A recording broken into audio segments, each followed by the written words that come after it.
اصحاب کہف جو 300 سال سے سو رہے تھے، اللہ نے ان کو دوبارہ اٹھایا. وہ اٹھے، انہوں نے آپس میں ایک دوسرے کو سوال کیا کہ ہم کتنے دن کب سے یہاں سو رہے ہیں. کسی ساتھی نے کہا صبح آئے تھے دوپہر ہو گئی ہے. کسی نے کہا نہیں تھوڑا زیادہ سو لیے. بعد میں پھر انہوں نے اپنی نشانیاں دیکھی، ناخن بہت بڑے، بال الگ سے دکھ رہے ہیں. انہوں نے کہا کچھ تو معاملہ ہے، اللہ بہتر جانتا ہے ہم کتنی دن یہاں ٹھہرے رہے. ایمان والے تھے.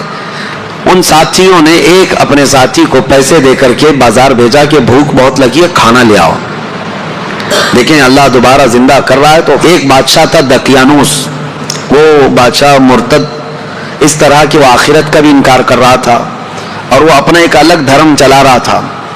عیسیٰ علیہ السلام کا دین پرانا ہو گیا، یعنی عیسیٰ علیہ السلام کے دین میں ہی یہ چیزیں ہو رہی تھی. تو وہ اس زمانے میں سب لوگ بت پرستی میں اور خدا کے انکار میں مبتلا تھے. تو 6-7 لوگ ایسے تھے جو بادشاہ کے سپاہیوں میں تھے یا وزیروں میں تھے یا الگ الگ تھے.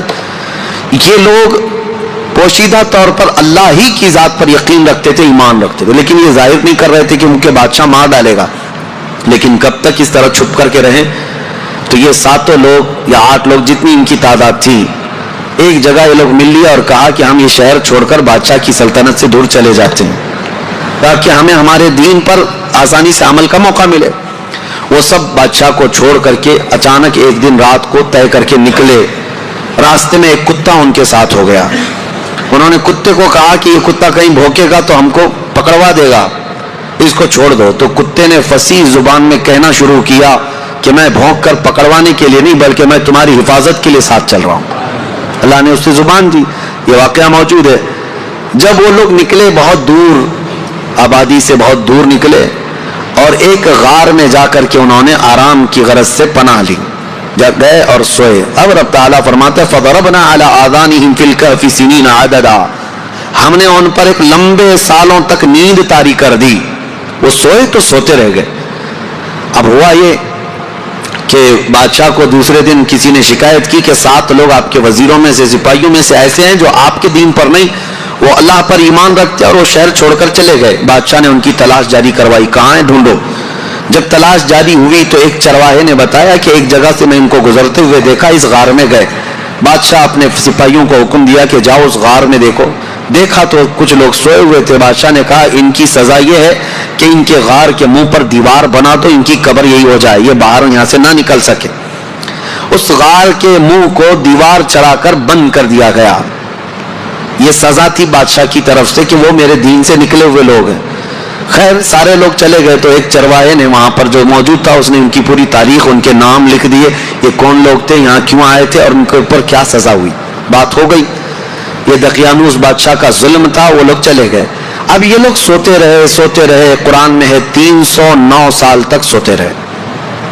309 سال. اصل میں یہ 300 سال ہی ہیں، لیکن یہ جو سورج کے سال ہیں جن کو شمسی سال کہتے ہیں، جنوری، فیبروری، مارچ، اپریل، یہ شمسی سال ہیں، یہ سورج سے چلتے ہیں. اور قمری مہینے جو ہیں چاند سے چلتے ہیں، جو محرم، صفر، ربیع الاول، ربیع الاخر. اس میں فرق کیا ہوتا ہے معلوم ہے؟ ہر 100 سال پہ 3 سال کا فرق آ جاتا ہے. ہر 100 سال پہ 3 سال کا فرق آ جاتا ہے. یعنی اسلامی مہینے کبھی 29 کے ہوتے ہیں، کبھی 30 کے، کبھی 2 مرتبہ 29 کے ہو گئے. یہ جو چاند والے مہینے ہیں ہم ان کو اسلامی مہینہ کہتے ہیں، اصل یہ چاند کے مہینے، چاند ایسے چلتے ہیں.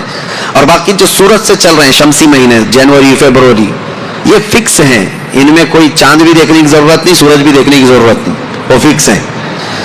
تو ان سالوں کے اعتبار سے جو شمسی سال اگر 100 سال ہو گئے تو قمری جو ہے نا 103 سال ہو جائیں گے. اس طرح 300 سال شمسی وہ اصحاب کہف سوتے رہے، لیکن قمری مہینوں کے اعتبار سے 309 سال ہو گئے. 9 سال ایکسٹرا. تو 309 سال کے بعد اللہ تعالیٰ نے دوبارہ کیسے ان کو اٹھایا؟ اب روایت میں یہ ہے کہ ایک بادشاہ آیا بیدروس. وہ اچھا بادشاہ تھا، منصف تھا، عادل تھا، ایمان والا تھا. اس نے اپنی قوم کو ہدایت دینے کی بہت کوشش کی، سمجھا رہا تھا کہ آخرت پر ایمان لاؤ، اللہ دوبارہ موت کے بعد اٹھانے والا ہے. لوگ انکار کرتے تھے کہ کچھ نہیں ہوتا، مرنے کے بعد جو ہے نا جیسے جلا کر کے راکھ کر دیے، استھیاں بہا دیا گنگا میں، اب کوئی آنے والا نہیں ہے. یہی عقیدہ تھا. اس وقت بھی تھا کہ کوئی دوبارہ اٹھایا نہیں جائے. عجیب بات ہے, جلا کر راکھ کر کے دریا میں بہاتے ہیں اور کہتے ہیں کہ حساب کتاب کچھ نہیں ہوگا, لیکن پورن جنم کا عقیدہ رکھتے ہیں. نہیں, دوسرے جنم میں چوہا بلی ہو کے پیدا ہو سکتا ہے, کتا بھی بن کے پیدا ہو سکتا ہے. اچھے گن کیا تھا تو کچھ اچھا بن کے پیدا ہوگا, اب برے گن کیا تھا تو دوسرے جنم میں پتہ نہیں کیا بن کے پیدا ہوگا. ابھی جتنے حکومت میں بیٹھے ہم دیکھتے ہیں کیا بن کے پیدا ہوں گے ان کے حساب سے. ہمارا عقیدہ تو نہیں ہے. ہمارے ہاں ایک بار موت کے بعد دوبارہ قیامت کے دن ہی اٹھایا جائے گا, قیامت کے دن ہی دوبارہ اٹھایا جائے. اس کا انکار کر رہے تھے لوگ کہ دوبارہ اٹھایا نہیں جائے گا. تو بہدروس بادشاہ اللہ کی بارگاہ میں دعا کر رہا تھا, مولا کوئی ایسی نشانی بتا دے کہ جس نشانی کو دیکھ کر کے یہ قوم ایمان لے آئے. تو اس بادشاہ کی دعا پر اصحاب کہف جو 300 سال سے سو رہے تھے, اللہ نے ان کو دوبارہ اٹھایا.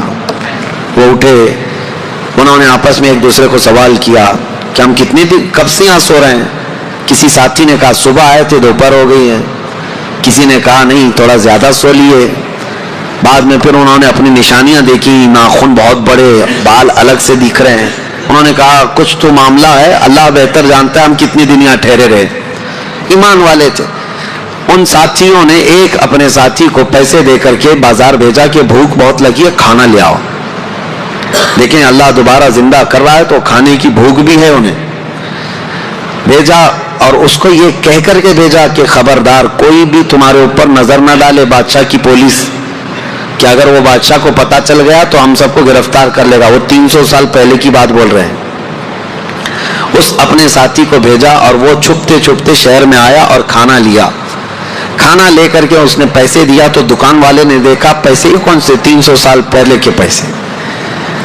ظاہر سی بات ہے, حکومتیں بدلتی ہیں, سکے بدل جاتے ہیں. اس کی تو سب سے بہترین مثال ہمارے زمانے میں دیکھ لیا. آپ لوگوں کو تو یہ سب سمجھانے کی ضرورت نہیں, پرانی 500 کی نوٹ کہاں ہیں, 1000 کی نوٹ کہاں ہیں. حکومتیں جب چاہے ڈیمونیٹائزیشن کرتی رہتی ہیں. بہرحال تو وہ سکے جو ہے دیکھ کر کے دکان والے نے پوچھا تھا, اچھا وہ چاندی اور سونے کے ہوا کرتے تھے. پوچھا کہ یہ تمہارے ہاتھ کہاں سے آئے. کہا یہ میرے اپنے پیسے ہیں. دکان والا امانت دار تھا, اس نے دکان میں کھڑا کیا اور جا کے پولیس کو خبر کر دیا.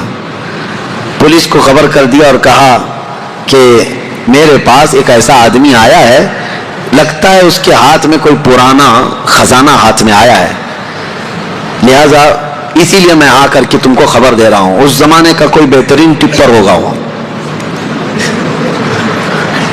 جا کر کے پولیس کو پہلے سے ٹپ دے دیا. ہیں بہت سارے لوگ, اور مجھے تو افسوس اس بات کا ہوتا ہے کہ ہم پر یہ بلیم بھی کرتے ہیں کچھ بڑے لوگ کہ آپ کے محلے ٹپروں سے بھرے ہوئے ہیں. یعنی پولیس کو کہ مخبر جاسوس مسلمان محلوں میں بہت بھرے ہوئے ہیں. یہ سب دوسرے لوگ ہم سے کہتے بھی ہیں, خاص کئی لوگ اسی کام میں صبح شام کر رہے ہیں. اب تو لوگوں کو شرم بھی نہیں آتی, فخر سے کالر چوڑا کر کے بولتے ہیں ہاں ٹپ دیتے ہیں, جاسوسی کرتے ہیں. کس کی؟ مسلمانوں کی. اللہ انہیں ہدایت عطا فرمائے. تو وہ بیچارہ دکان والا پولیس کو جو جا کر کے خبر کر دیا, پولیس پوری آ گئی بادشاہ کی, لیکن کون سے؟ اب کے بادشاہ کی, بہدروس کی. یہ اصحاب کہف میں سے جو لے کے کھانا لینے آئے تھے ان کو پکڑ لیا, کہا کہ تمہارے پاس یہ پیسے کہاں سے آئے؟ کہا یہ میرے اپنے پیسے ہیں, میرے اور بھی ساتھی وہاں انتظار کر رہے ہیں. بادشاہ کے سامنے لے کر کے حاضری پیشی کر دی پولیس نے. بادشاہ نے پوچھا یہ کیا ہے, کہاں سے آئے ہو؟ انہوں نے اپنا واقعہ بتایا. اس کرسی پر آپ تو نہیں, کوئی اور تھا. یہاں ہم جب گئے تھے کوئی اور تھا, اب آپ آئے ہمیں معلوم نہیں ہے. ہم یہاں سے اپنا ایمان بچا کر گئے تھے, ہم سوئے غار میں اور بھوک لگی تو کھانے کے لیے آئے. بہدروس کو معلوم تھا کہ ایک دقیانوس بادشاہ کے ظلم سے کچھ لوگ شہر چھوڑ کر گئے تھے اور ان کے غار پر دیوار بنا کر ان کی قبر بنا دی گئی تھی. جیسے ہی بہدروس کو یہ پتا چلا کہ ان میں سے کوئی آیا ہے, کرسی چھوڑ کر اٹھا اور کہا لے چلو مجھے تمہارے ساتھیوں کے پاس. بادشاہ اپنی فوج کے ساتھ نکل پڑا اس غار کے پاس جہاں یہ لوگ سوئے تھے. اب غار میں موجود دوسرے ساتھیوں نے دیکھا تو کہنے پکڑا گیا ہمارا ساتھی, دیکھو پوری پولیس کے ساتھ آ رہا ہے. لیکن جب بادشاہ آیا دیکھا ان اصحاب کہف کو, دیوار پر ان کی پوری تاریخ بھی موجود ہے اور یہ زندہ سلامت بیٹھے ہوئے ہیں. سارے بادشاہ کے ساتھ پوری قوم جتنی تھی سب کے سب اللہ کی بارگاہ میں سجدے میں گر گئے کہ ہم ایمان لاتے ہیں مولا تو قادر مطلق ہے,